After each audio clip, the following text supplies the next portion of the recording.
ದೇವರ ನಮ್ಮ ಸ್ತೋತ್ರವಾಗಲಿ. ಬಿಡುಗಡೆ ಸಂತೆ ಕಾರ್ಯಕ್ರಮಕ್ಕೆ ನಾನು ನಿಮ್ಮೆಲ್ಲರನ್ನು ಯೇಸು ಕ್ರಿಸ್ತನಲ್ಲಿ ಸ್ವಾಗತಿಸ್ತೇನೆ. ಪ್ರಾರ್ಥನೆ ಮಾಡೋಣ. ಪರಲೋಕದಲ್ಲಿ ತಂದೆ ದೇವರೇ, ಯೇಸು ಕ್ರಿಸ್ತನ ನಾಮದಲ್ಲಿ ನಾವು ನಿನ್ನ ಪಾದ ಸನ್ನಿಧಾನ ನಾವು ಬರುತ್ತೇವೆ. ನಾವು ವಾಕ್ಯನ ಧ್ಯಾನ ಮಾಡೋದಕ್ಕೋಸ್ಕರವಾಗಿ ಈ ವಾಕ್ಯಗಳನ್ನು ನಿನ್ನ ಪವಿತ್ರಾತ್ಮನಲ್ಲಿ ಅಭಿಷೇಕಿಸು. ಪವಿತ್ರಾತ್ಮನ ನೀನು ಸ್ವಾಗತಿಸ್ತೇನೆ. ನಮ್ಮ ಒಳ್ಳೆಯ ಬೋಧಕನಾಗಿದ್ದುಕೊಂಡು ಇವತ್ತಿನ ಸಂದೇಶದ ಮುಖಾಂತರ ನಿನ್ನ ಜನ ಸಂಗಡ ಮಾತನಾಡು. ಪವಿತ್ರಾತ್ಮನೇ, ಈ ವಾಕ್ಯಗಳು ಪ್ರತಿಯೊಂದು ಆತ್ಮಗಳಿಗೆ ಜೀವವನ್ನು, ಪ್ರೋತ್ಸಾಹವನ್ನು, ಭಕ್ತಿ ಅಭಿವೃದ್ಧಿಯನ್ನು ಮತ್ತು ಬಿಡುಗಡೆಯನ್ನುಂಟು ಮಾಡಬೇಕು ನಾನು ಬೇಡಿಕೊಳ್ತೇನೆ ಯೇಸು ಕ್ರಿಸ್ತನ ನಾಮದಲ್ಲಿ. ಆಮೇನ್.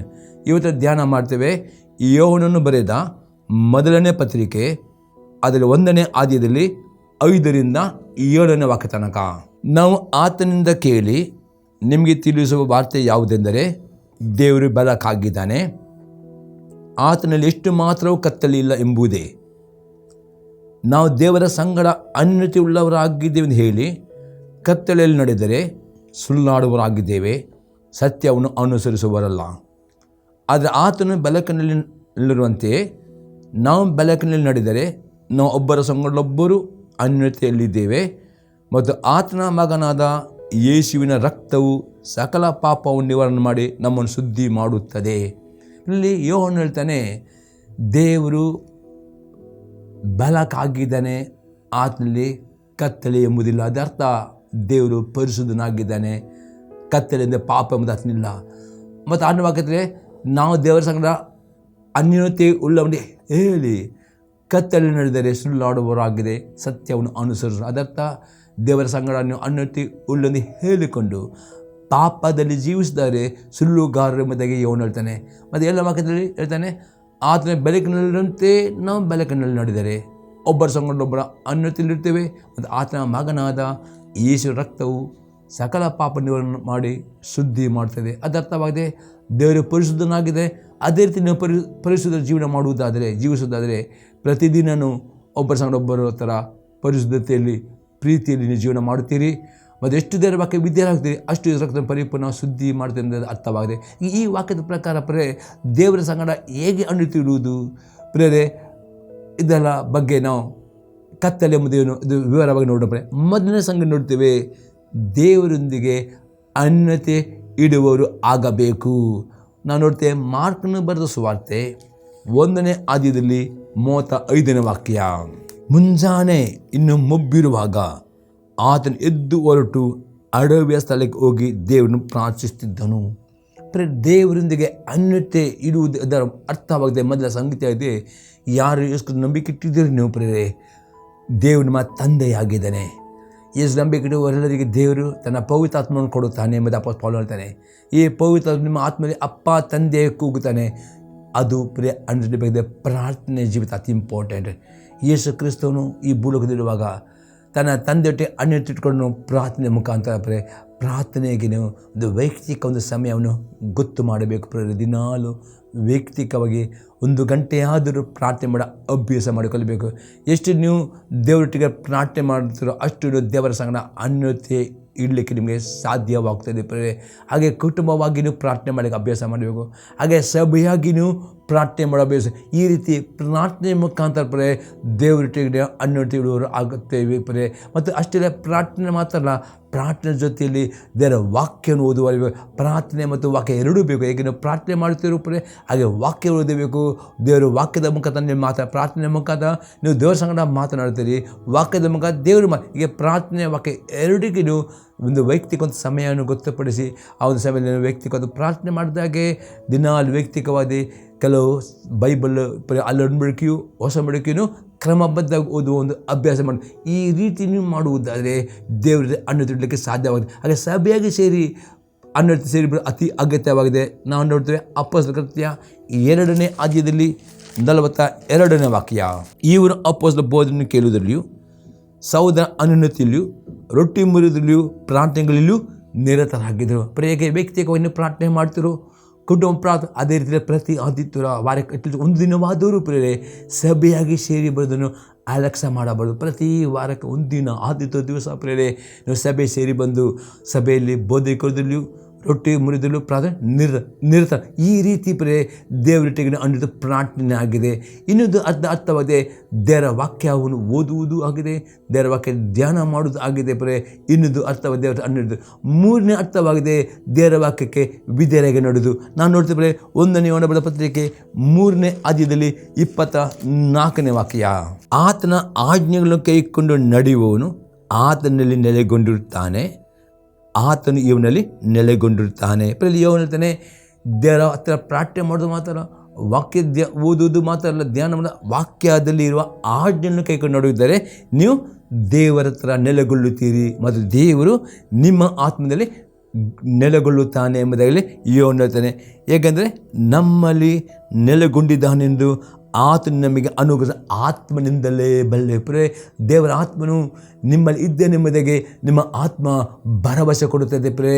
ನಿಮ್ಮ ಆತ್ಮ ನಿಮಗೆ ಧೈರ್ಯ ಕೊಡುತ್ತದೆ, ನಿಮ್ಮ ಸಂಗಡ ದೇವರಿದ್ದಾನೆ ಪ್ರೇ. ಆ ರೀತಿಯ ಅನ್ಯೋನ್ಯತೆ ನಿಮಗೆ ಬೇಕು ಎಂಬುದಾಗಿ ಅಪ್ಪ ಹೇಳ್ತಾನೆ. ಇದಕ್ಕೆ 3 ಅರ್ಥ. ಒಂದು ಪ್ರಾರ್ಥನೆ, ವೈಯಕ್ತಿಕವಾದ ಪ್ರಾರ್ಥನೆ, ಕುಟುಂಬ ಪ್ರಾರ್ಥನೆ, ಸಭೆ ಸೇರಿರುವ ಪ್ರಾರ್ಥನೆ ಆಗಿದೆ. ಇನ್ನೊಂದು ಅರ್ಥವಾಗಿದೆ, ಪ್ರಾರ್ಥನೆ ದೇವರ ವಾಕ್ಯ ಓದುವುದಾಗಬೇಕು, ಧ್ಯಾನ ಮಾಡುವರಾಗಬೇಕು, ವಾಕ್ಯವನ್ನು ನೆನಪಿನಲ್ಲಿಡುವರಾಗಬೇಕು ಪಾಪ ಮಾಡದಂತೆ. 3ನೇ ಅರ್ಥವಾಗಿದೆ, ದೇವರ ವಾಕ್ಯ ಓದುವವರು ಅದರಲ್ಲೂ ಆಜ್ಞೆಗೆ ನಡೆಯುತ್ತಾರೆ, ದೇವರು ನಿಮ್ಮ ಸಂಗಡ ನೆಲೆಗೊಳ್ಳುತ್ತಾನೆ, ನಿಮ್ಮ ಆತ್ಮ ನಿಮಗೆ ಸಾಕ್ಷಿ ಕೊಡುತ್ತದೆ, ದೇವರ ಆತ್ಮ ಒಟ್ಟಿಗಿದ್ದಾರೆ. ಇದೇ ಪತ್ರಿಕೆ ಯೋಹನ ಸುವಾರ್ತೆಯಲ್ಲಿ ನೋಡ್ತೇವೆ. ಯೋಹನ ಬರೆದ ಸುವಾರ್ತೆಯಲ್ಲಿ 14ನೇ ಅಧ್ಯಾಯದಲ್ಲಿ 15ರಿಂದ 23ನೇ ವಾಕ್ಯದಲ್ಲಿ ಆತನು ಆ ದೇವರೊಟ್ಟಿಗೆ ಅನ್ಯೋನ್ಯತೆ ಇಡುವ ಬಗ್ಗೆ ಇನ್ನೂ ಎಕ್ಸ್ಪ್ಲೈನ್ ಮಾಡಿದ್ದಾನೆ, ವಿವರಿಸಿದ್ದಾನೆ.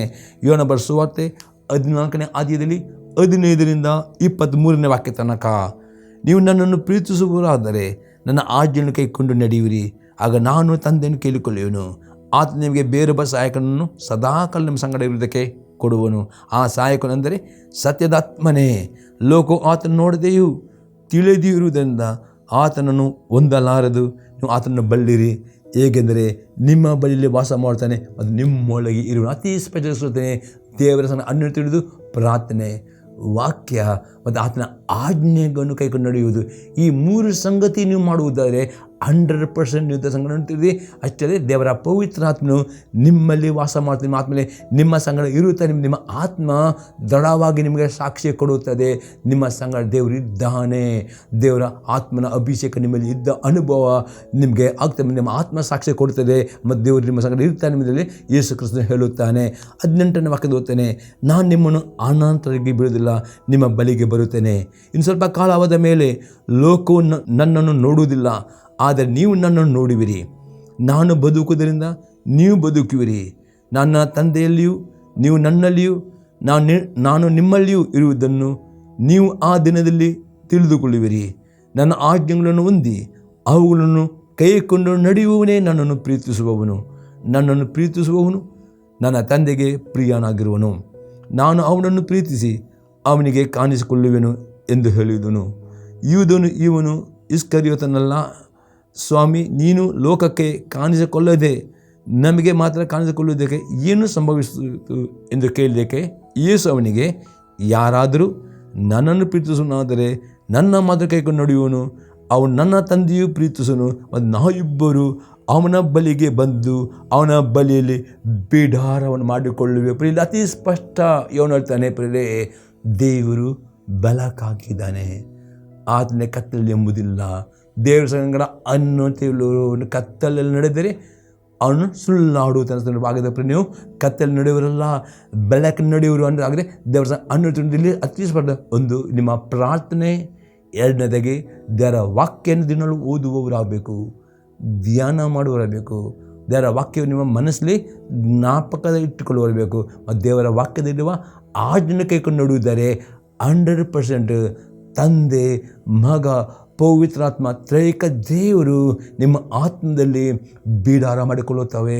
ನಿಮ್ಮ ಆತ್ಮದಲ್ಲಿ ಯಾವಾಗಲೂ ಪ್ರತಿ ಗಳಿಗೆ ನೀವು ಆ ದೇವರ ಪ್ರಸನ್ನತೆ ಉಂಟು ಎಂಬುದನ್ನು ಆತ್ಮ ಸಾಕ್ಷಿ ಕೊಡುತ್ತದೆ.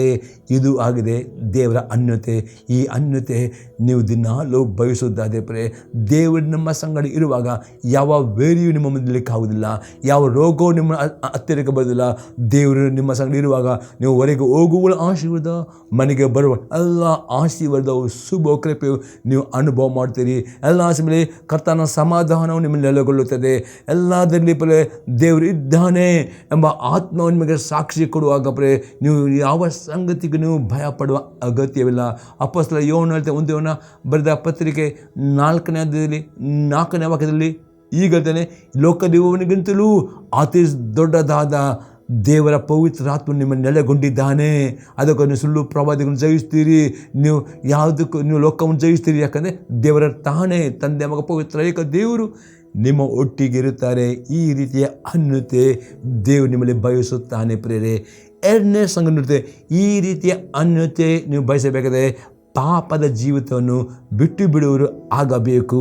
1 ಕೊರಿಂಥ 15ನೇ ಅಧ್ಯಾಯದಲ್ಲಿ 33 ಮತ್ತು 34ನೇ ವಾಕ್ಯ, ಮೋಸ ಹೋಗಬೇಡಿರಿ, ದುಷ್ಟ ಸಹವಾಸವು ಸದಾಚಾರವನ್ನು ಕೆಡಿಸುತ್ತದೆ.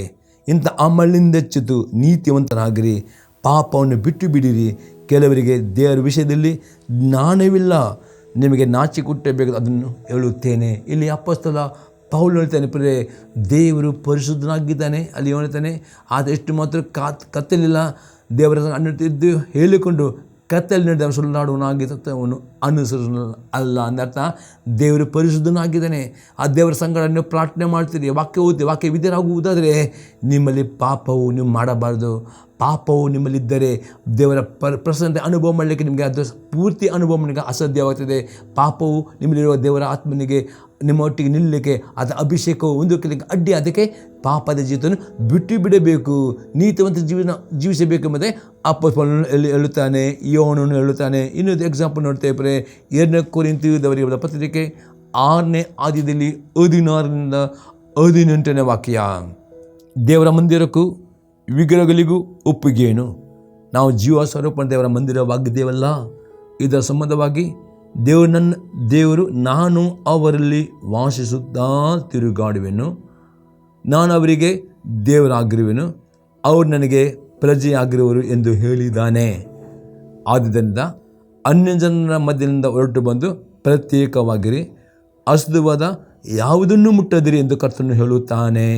ಪ್ರಿಯ ಅತಿ ಸ್ಪಷ್ಟ ಹೇಳ್ತಾನೆ, ದೇವರು ಅನ್ಯತೆ ನೀವು ಅನುಭವ ಮಾಡಬೇಕಾದರೆ ಅದನ್ನ ಬೇಕಾದರೆ ಅನ್ಯಜನ ಮಧ್ಯೆ ಹೊರಟು ಬಂದು ಪ್ರತ್ಯೇಕವಾಗಬೇಕು. ಅಂದರೆ ಅನ್ಯಜನ ಮಾಡುವ ವಿಗ್ರಹಾರದಿಂದ ಆತನ ಆಚಾರದಿಂದ ಪರಿಪೂರ್ಣ ಪ್ರತ್ಯೇಕವಾಗಿ ದೇವರ ಮಕ್ಕಳ ಸಂಗಡ ಸೇರಿಕೊಂಡು ದೇವರ ಆತ್ಮಸ್ವರೂಪವನ್ನು ಅದು ಆತ್ಮ ರೀತಿಯಲ್ಲಿ ಸತ್ಯತಕ್ಕೆ ಆರಾಧಿಸುವ ಸಂಗಡ ಸೇರಿ ನೀವು ಆರಾಧನೆ ಮಾಡಬೇಕಾದ ಅಪೊಸ್ತಲನು ಹೇಳ್ತಾನೆ. ಅಶುದ್ಧವಾದ ಯಾವುದನ್ನೂ ಮುಟ್ಟದಿಂದ ದೇವರು ವಿಗ್ರಹಾರಾಧನೆ, ವ್ಯಭಿಚಾರ, ಈ ಎಲ್ಲ ಈ ಅಶುದ್ಧವಾದ ಎಲ್ಲ ಪಾಪಗಳನ್ನು, ಅಶುದ್ಧವಾದ ಕೃತ್ಯಗಳನ್ನು, ಅಶುದ್ಧವಾದ ಸಿನಿಮಾ ಚಿತ್ರಗಳನ್ನು ನೋಡುವುದು, ಇದೆಲ್ಲ ಸಂಗತಿಗಳನ್ನು ನೀವು ನೋಡುವವರಾಗಬಾರ್ದು. ಅದರಿಂದ ನೀವು ಪ್ರತ್ಯೇಕವಾಗಬೇಕು. ಆವಾಗ ಮಾತ್ರ 18 ವಾಕ್ಯದ ಇದಲ್ಲದೆ ನಾನು ನಿಮ್ಮನ್ನು ಸೇರಿಸಿಕೊಂಡು ನಿಮಗೆ ತಂದೆಯಾಗರು. ದೇವರೇ ಅಶುದ್ಧದ ವಿಗ್ರಹಾರಾಧನೆ, ಅಶುದ್ಧವಾದ ವ್ಯಭಿಚಾರ, ಅಶ್ಲೀಲ ಚಿತ್ರಗಳು, ಅಶ್ಲೀಲವಾದ ಮೂವಿಗಳು, ಇದೆಲ್ಲ ಪ್ರತ್ಯೇಕವಾದರೆ ಮಾತ್ರವೇ ದೇವರು ನಿಮ್ಮನ್ನು ಸೇರಿಸಿಕೊಳ್ಳುತ್ತಾನೆ. ನೀವು ದೇವರು ನಿಮ್ಮ ತಂದೆ, ನೀವು ನನಗೆ ಕುಮಾರರು ಆಗಿರುವೆಂದು ಸರ್ವಕರ್ತನು ಹೇಳ್ತಾನೆ. ನೀವು ದೇವರಿಗೆ ಕುಮಾರಾಗ್ತೀರಿ. ದೇವರು ನಿಮ್ಮ ಸಂಗಡ ಇರ್ತಾನೆ, ನಿಮ್ಮ ಸಂಗಡ ವಾಸಿಸ್ತಾನೆ, ನಿಮ್ಮ ಸಂಗಡವೇ ಅದನ್ನು ನಡೆಯುತ್ತಾನೆ. ಆ ದೇವರ ಅನ್ಯತೆ, ದೇವರ ಪ್ರಸನ್ನ ಯಾವಾಗಲೂ ನಿಮ್ಮ ಜೊತೆಯಲ್ಲಿ ಇರುತ್ತದೆ. ಅದಕ್ಕೆ ಈ ಅನ್ಯತೆ ನೀವು ಬಯಸಬೇಕು ಎಂದು ಅವನು ಹೇಳ್ತಾನೆ. ದೇವರು ಬೆಳಕಾಗಿದ್ದಾನೆ. ಆ ದೇವರ ಹೊತ್ತಿಗೆ ಅನ್ಯತೆ ಉಂಟೆಂದು ಹೇಳುವವನು ಕತ್ತಲಲ್ಲಿ ನಡೆದರೆ ಆತನು ಸುಳ್ಳಾಡುತ್ತಾನೆ, ಸತ್ಯವನ್ನು ಅನುಸರಿಸುತ್ತಿಲ್ಲ ಎಂಬುದೇ. ಅದಕ್ಕೋಸ್ಕರ ಇವನು 1ನೇ ಯೋಹನ ಪತ್ರಿಕೆ 1ನೇ ಅಧ್ಯಾಯದಲ್ಲಿ 6ನೇ ವಾಕ್ಯದಲ್ಲಿ ಹೇಳುತ್ತಾನೆ. ಹಾಗಾದರೆ ನಿಮಗೆ ದೇವರ ಸಂಗಡ ಅನ್ಯತೆ ಜೀವಿಸುವವರು 100% ಪಾಪದ ಜೀವಿತ ಹಾಗೆ ಮಾಡುವವರಾಗಬೇಕು. ಪಾಪವನ್ನು ಬಿಟ್ಟು ಪಾಪ ಜೀವಿಸಿದರೆ ನೀವು ದೇವರು ಸುಳ್ಳಾಡುತ್ತೀರಿ. ನೀವು ದೇವರು ಹೇಳ್ತೀರಿ, ನೀವು ಸುಳ್ಳುಗಾರರು ಹೇಳ್ತೀರಿ. ಅದಕ್ಕೆ ದೇವರು ನಿಮಗೆ ಸುಳ್ಳಾಡು ಅವರು ಹೇಳದೆ ನೀವು ಸತ್ಯವನ್ನು ಅನುಸರಿಸಬೇಕಾದ್ರೆ ಪಾಪ ಜೀವಿತ ಹಾಗೆ ಮಾಡಬೇಕು ಎಂಬುದಾಗಿ ಅಪೊಸ್ತಲ ಯೋಹನನು ಅತಿ ಸ್ಪಷ್ಟವಾಗಿ ಹೇಳುತ್ತಾನೆ. ಇನ್ನೊಂದು ವಾಕ್ಯ ನೋಡೋ ಪ್ರಿಯ, ಯಾಕೆ ಪಾಪ ಜೀವನ ಬಿಡಬೇಕು ಎಂಬುದಾಗಿ 2 ತಿಮೋಥಿ ಪುಸ್ತಕ 2ನೇ ಅಧ್ಯಾಯದಲ್ಲಿ 19ನೇ ವಾಕ್ಯ. ಆದರೂ ದೇವರ ಸ್ಥಿರವಾದ ಅಸ್ತಿವಾರವು ನಿಲ್ಲುತ್ತದೆ, ಅದರ ಮೇಲೆ ತನ್ನವರು ಯಾರೆಂಬುದನ್ನು ಕರ್ತನು ತಿಳಿದಿದ್ದನೆಂತಲೂ ಕರ್ತನ ನಾಮವನ್ನು ಹೇಳಿಕೊಳ್ಳುವವರೆಲ್ಲರೂ ದುರ್ಮಾರ್ಗತನವನ್ನು ಬಿಟ್ಟು ಬಿಡಬೇಡ ಲಿಪಿ ಉಂಟು. ಪರಲೋಕದ ದೇವರ ಸಿಂಹಾಸನದಲ್ಲಿ ಈ ಲಿಪಿ ಉಂಟು. ಯಾರು ತಮ್ಮ ಬಾಯಿಂದ ಕರ್ತನ ನಾಮವನ್ನು ಹೇಳುತ್ತಾರೋ ಅವರೆಲ್ಲರೂ ದುರ್ಮಾರ್ಗತನ ಬಿಟ್ಟು ಬಿಡಬೇಕು ಎಂದು. ಹಾಗಾದರೆ ದೇವರ ಸಂಗಡ ಅನ್ಯತೆ ಹೇಳಲಿಕ್ಕೆ ನೀವು ಬಯಸ್ತೀರೋ, ದೇವರ ಅನ್ಯತೆಯನ್ನು ಹೇಳುತ್ತೀರೋ? ಹಾಗಾದರೆ ಪರೇ ನೀವು ದೇವರ ಸಂಗಡ ಅನ್ಯತೆಯಲ್ಲಿರೋರು, ಪ್ರಾರ್ಥನೆ ಮಾಡುವವರು ಪ್ರೇ ನೀವು ದುರ್ಮಾರ್ಗತನ ಬಿಟ್ಟು ಬಿಡಬೇಕು. ಆವಾಗ ದೇವರ ಪೂರ್ತಿ ಪ್ರಸನ್ನತೆ, ಆತನ ಅಭಿಷೇಕವು, ಆತ ನಿಮ್ಮ ಸಂಗಡ ಇದ್ದಾನೆಂಬ ಒಂದು ಧೈರ್ಯವು ನೀವು ಹೊಂದಿಕೊಳ್ಳುತ್ತೀರಿ.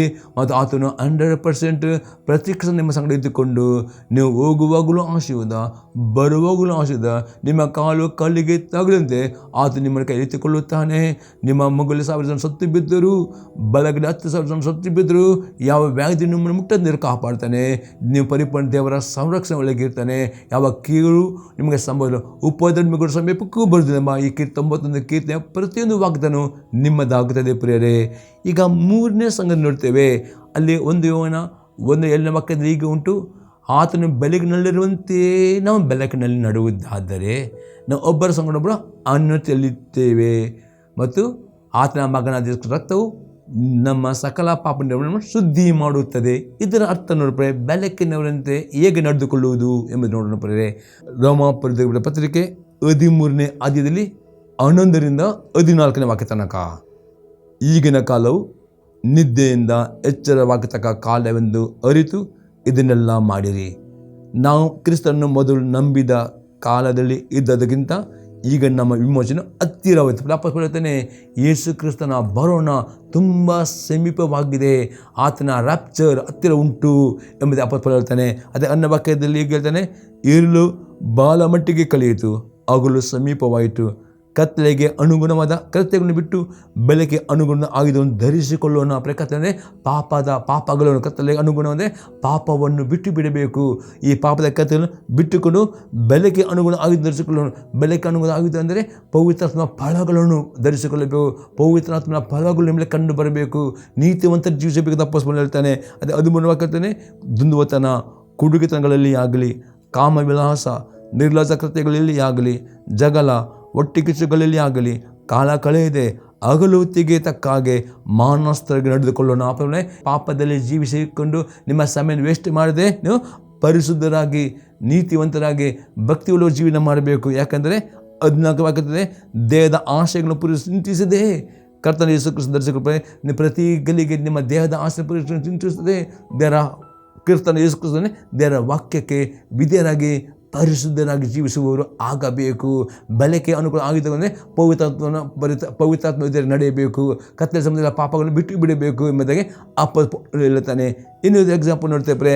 ಎಫೆಸದವರ ಪತ್ರಿಕೆ 5ನೇ ಅಧ್ಯಾಯದಲ್ಲಿ 8ರಿಂದ 14 ವಾಕ್ಯ, ನೀವು ಇಂದಿನ ಕಾಲದಲ್ಲಿ ಕತ್ತಲೆ ಆಗಿದ್ದೀರಿ, ಆದರೆ ಈಗ ನೀವು ಕ್ರಿಸ್ತನ ಬೆಳಕಾಗಿದ್ದೀರಿ. ಹೇಳ್ತಾನೆ, ಯೇಸು ಕ್ರಿಸ್ತನ ಅಂಗೀಕಾರ ಮಾಡೋ ಮೊದಲು ನೀವು ಕತ್ತಲೆಯಲ್ಲಿ ಅಂದರೆ ಪಾಪದಲ್ಲಿ ಜೀವಿಸ್ತಿದ್ದೀರಿ, ಅದು ಈಗ ಕ್ರಿಸ್ತನ ಬೆಲೆ ಅಂದರೆ ಈಗ ಯಾರ್ಯಾರು ಯೇಸು ಕ್ರಿಸ್ತನನ್ನು ಕರ್ತನ ಮತ್ತು ಅಂಗೀಕಾರ ಮಾಡಿದ್ದಾರೋ ಅವರೊಳಗೆ ಯೇಸು ಕ್ರಿಸ್ತನು ಅದು ಯೇಸು ಬೆಳಕು ಅವರಲ್ಲಿ ಬಂದಿದ್ದೇ, ಅವರು ಬೆಳಕಿನವರು ಎಂಬುದಾಗಿ ಅಪೊಸ್ತಲನಲ್ಲಿ ಹೇಳುತ್ತಾನೆ.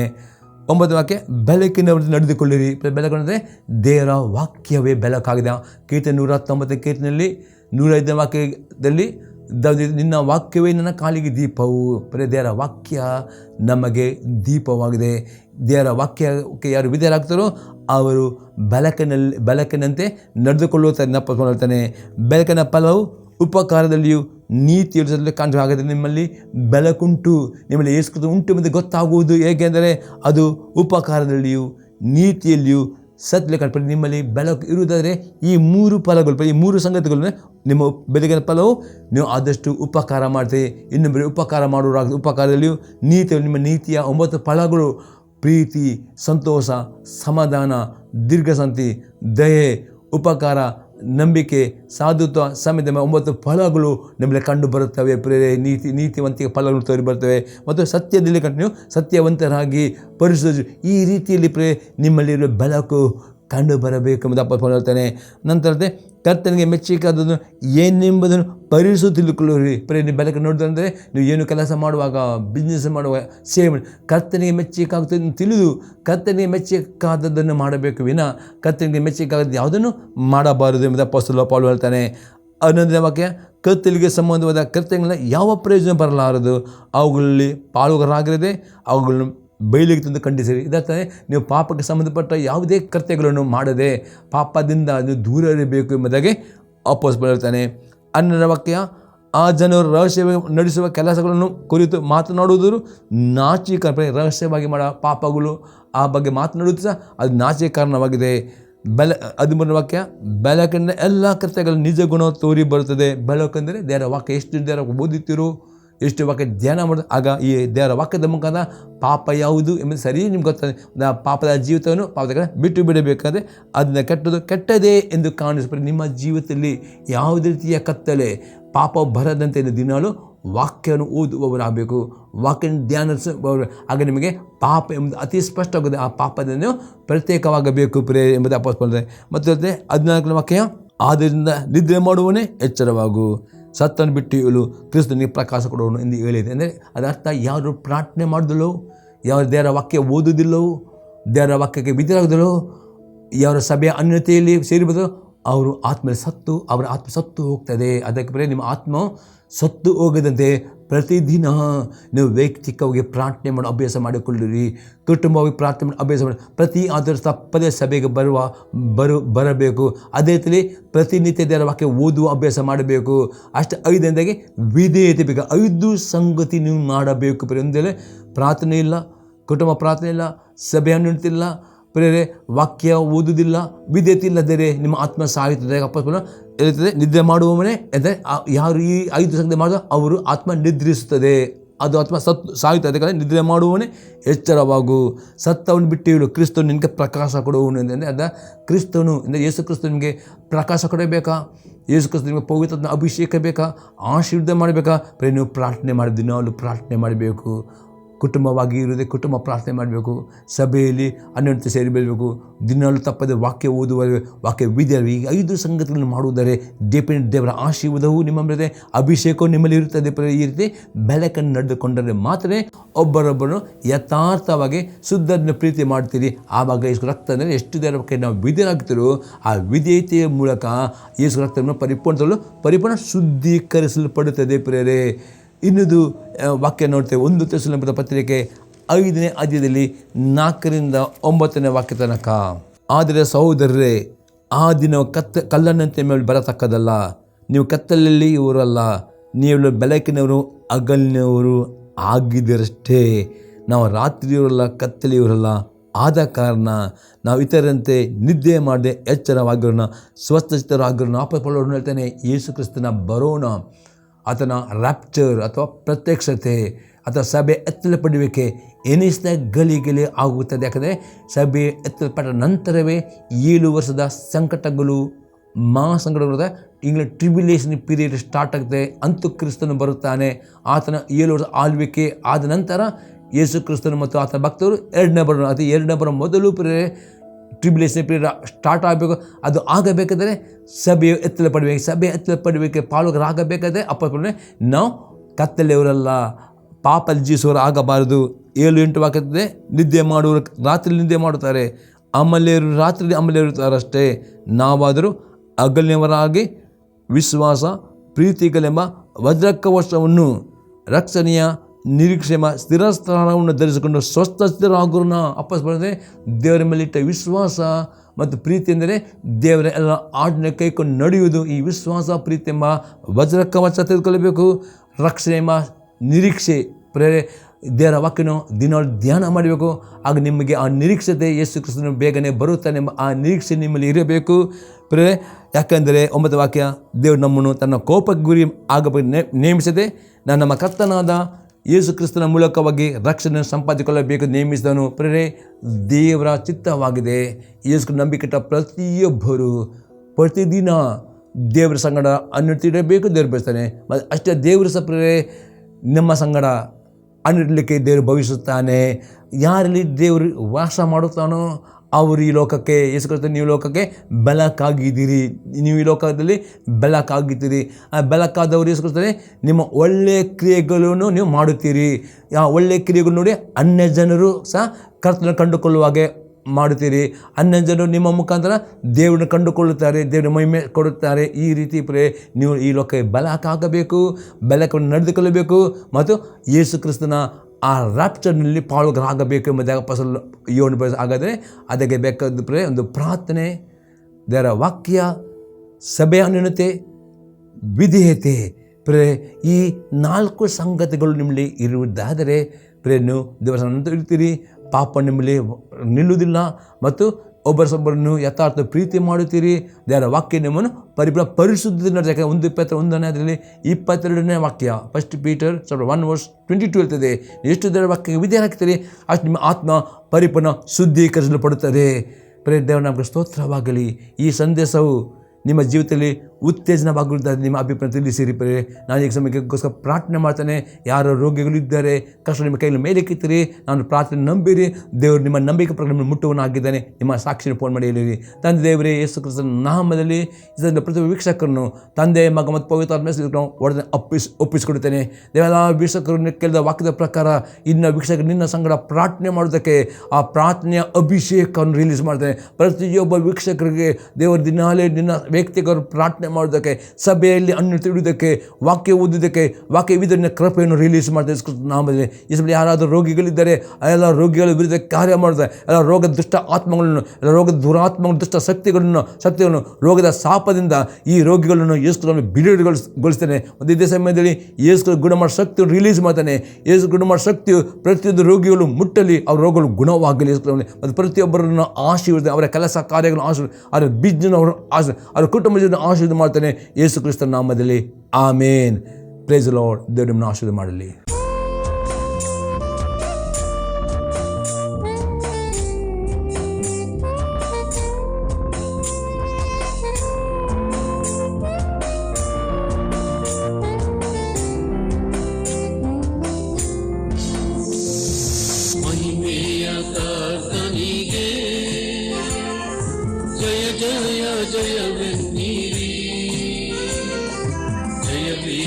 ದೇವನಿಗೆ ನಿತ್ಯ ಸ್ತುತಿ